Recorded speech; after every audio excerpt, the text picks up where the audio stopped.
vous avez besoin. Parlons politique en ce début d'année. Avec nous, le chef du Parti conservateur du Québec, Éric Duhem. Bonjour et bonne année. Bonjour, bonne année. Vous avez déjà recommencé le travail, vous? Ça a l'air que je suis sur le piton un matin à 7 heures, c'est bon. Le seul. Vous avez bien fini l'année, quand même. Plus gros sondage de l'histoire du Parti conservateur du Québec, quoi, juste avant Noël? Là? Oui, juste avant Noël, le sondage léger qui nous mettait à 16.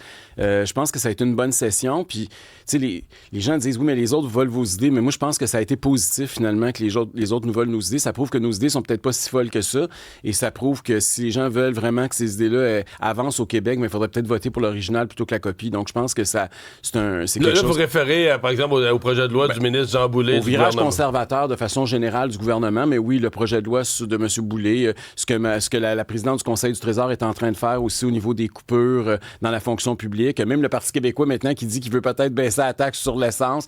Je pense que tout le monde commence à piger dans nos idées et je pense que ça, c'est très positif parce que la fenêtre d'Overton, la fenêtre des idées débattues dans sa place publique commence à bouger un peu plus à droite au Québec. On n'est pas le seul endroit. Partout en Occident, c'est le même mouvement ou à peu près. Là.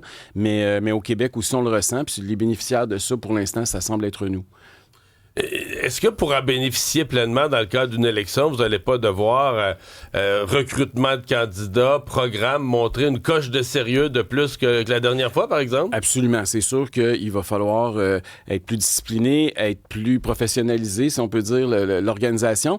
Mais on est plus connaissant aussi de ce qui se passe. Je veux dire, la dernière fois, il faut comprendre que moi, je suis arrivé chef à un peu plus d'1 an de l'élection. On n'avait aucune association de comté, pas une scène d'un coffre, pas de candidat. On a tout fait ça en très, très peu de temps. Là, on a eu 4 ans pour faire nos devoirs. Je vais commencer à annoncer mes candidats cette semaine. Je m'en vais. Dans 2 jours, j'annonce notre premier candidat en vue de l'élection d'octobre prochain. On a notre congrès qui est prévu à la fin du mois, les 31 janvier, 1er février à Québec.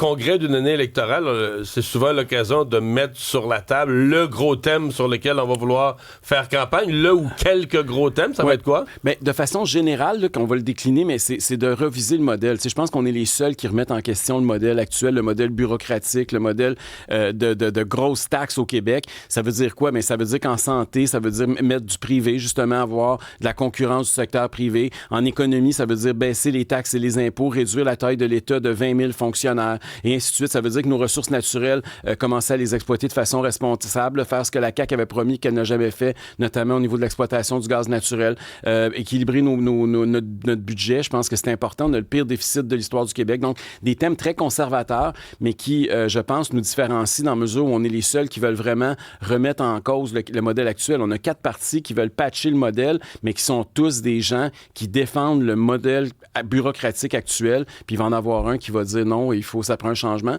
et ça va être nous. Dans le secteur de la santé, il m'intéresse beaucoup, puis j'ai écrit là-dessus la semaine passée, comment vous avez vu la fin d'année, c'est-à-dire l'entente un peu surprise avec les médecins, où le gouvernement a cédé, où on pensait qu'il ne céderait pas, qui a amené la démission de Christian Dubé, évidemment, ministre de la Santé. On peut l'aimer ou pas l'aimer, mais ça a été un monument. Il a été là plus longtemps que tous les autres avant. On a vu que c'est peut-être celui qui allait faire les réformes. Bien, d'abord, puis la démission aussi de M. Carman pour des raisons exactement opposées, il ne faut pas l'oublier. Mais en fait, ce que ça confirme, c'est que le modèle est irréformable. Je veux dire, M. Dubé, c'est pas un bon gestionnaire. Là. On n'a pas besoin d'un génie altruiste comme ministre de la Santé. On a besoin de la concurrence dans le système.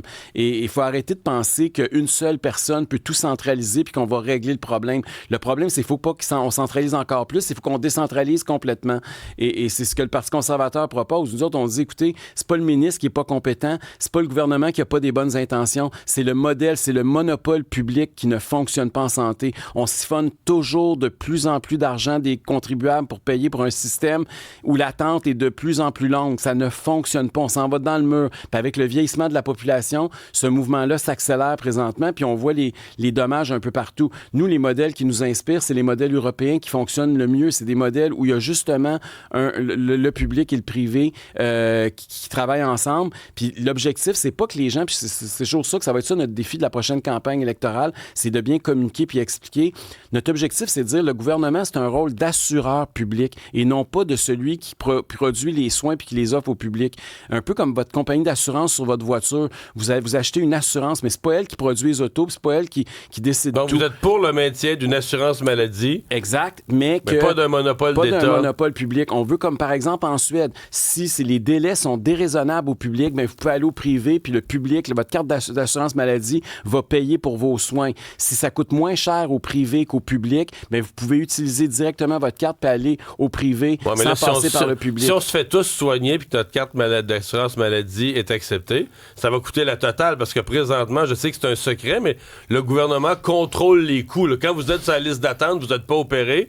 C'est une façon cachée pour le gouvernement de contrôler ses coûts. On gère par les listes d'attente, c'est sûr. On gère par les listes d'attente, mais ça contrôle les coûts. Là. Ben, à court terme. On souffre, on a mal aux genoux, on a mal à la hanche, on est en temps, on paye des impôts, on n'a pas de service, mais ça contrôle les coûts. Mais ce qu'il faut réaliser, c'est que la productivité au privé est beaucoup plus grande. Prenez juste les yeux, prenez quelques chirurgies où on permet justement qu'il y ait du privé. Allez voir combien de patients de plus par jour ces gens-là font. Des fois, c'est du simple au double. Puis l'exemple le plus probant, là, allez voir les pays scandinaves. On est capable de produire. Le privé est capable de produire pour moins cher. Alors, si on est capable de payer des services au privé qui vont coûter moins cher, de sous-contracter, tout le monde va en profiter. Un, on va éliminer l'attente, puis deux, on va réduire les coûts. Comment vous pensez faire élire des candidats? Parce que vous dites que c'est notre meilleur sondage là, qu'on n'a jamais eu. Celui avant Noël, sauf que ces mêmes sondages-là, puis celui-là, il est précédent. Le PQ est tellement fort, il gagne tous les comtés. Là. Le PQ gagne tous les comtés francophones. Il n'y a ni de CAQ, ni de conservateurs, ni de solidaires. Tout le monde passe à la trappe. C'est le PQ qui ramasse tout.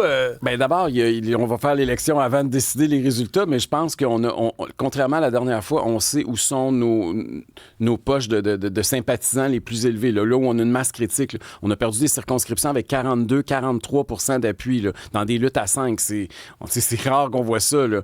Donc, je pense que maintenant, on connaît beaucoup mieux où se trouvent nos électeurs. On va être capable de focaliser, là, de concentrer nos efforts puis nos ressources pour en faire. Mais vous l'avez fait cette année. L'Arthabasca, c'était un bon comté conservateur. Vous avez mis toutes vos ressources, puis le PQ a gagné quand même. On a monté de 11 % notre appui. Les comtés qu'on est à 42-43 %, si on monte de 11, il n'y a personne qui peut nous battre. Là. En haut de 50, vous devriez être bon. Mais c'est ça. Il va falloir qu'on concentre nos efforts de façon un peu plus sérieuse. Et puis je pense qu'il y a un appétit. Puis moi, c'est drôle, mais j'ai l'impression que plus on va s'approcher des élections, plus les électeurs qui veulent voter présentement pour le Parti québécois, mais qui ne veulent pas de référendum, vont commencer à se poser des questions. Parce que là, plus on approche, il risque d'y avoir un essoufflement là, du vote péquiste. Puis on commence à le voir. Là.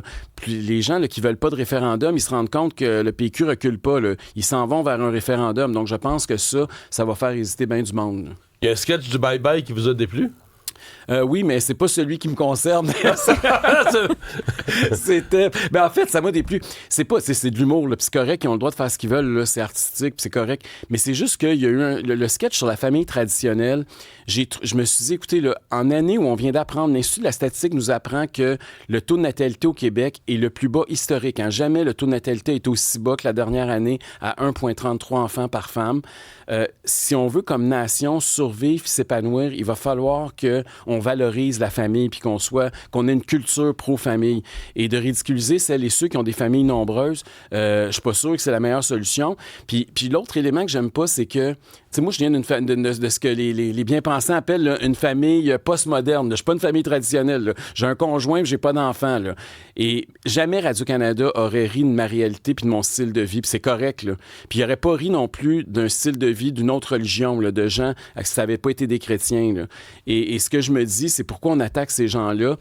Pendant 10, 15 générations au Québec, là, nos grands-parents, nos ancêtres, là, c'était exactement la famille traditionnelle qui ont vécu. On est le produit de 10, 15 générations de familles traditionnelles. Fait que je pense qu'il faut...